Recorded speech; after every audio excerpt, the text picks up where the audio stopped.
Ensalawo y'abalamuzi bano esomeddwa omulamuzi Catherine Bamugemereire yeesigamye ku nsonga eziwera omuli n'ekyokubanga Walusimbi okujulira kwe yakola mu kkooti eno bwe kwakolebwa ng'obudde buyise. Bano bagamba nti teyafaayo okukola kunoonyereza kumala ku bikwata n'okujulira ku misango ekika kino naddala ku bbanga okwemulugunya mwe kwalina okukolebwa.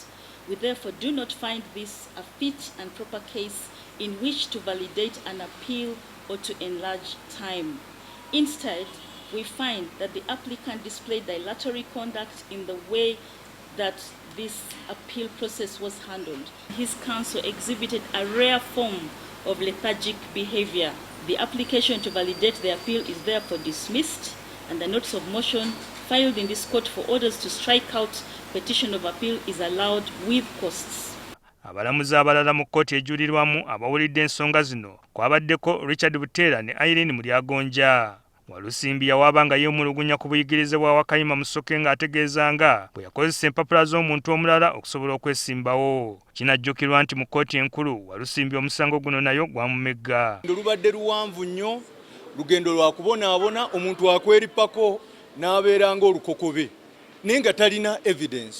Naye olw'okuba nti tulina okuwa respect courts zino tugendayo. Ebyaddala there was no evidence, and you mubadde mu kkooti ezibadde zisooka mwenna mubadde mulaba byonna ebyaliyo mu kkooti ziri nga nzija mu parliament ate ne kkooti eno muzirabe. So nsaba okwebaza kkooti eno eya Uganda okola decision efaanana nge. Kati alagiddwa okusasula ssente zonna omubaka Wakayima ze yakozesa okulwanirira obuwanguzi bwe.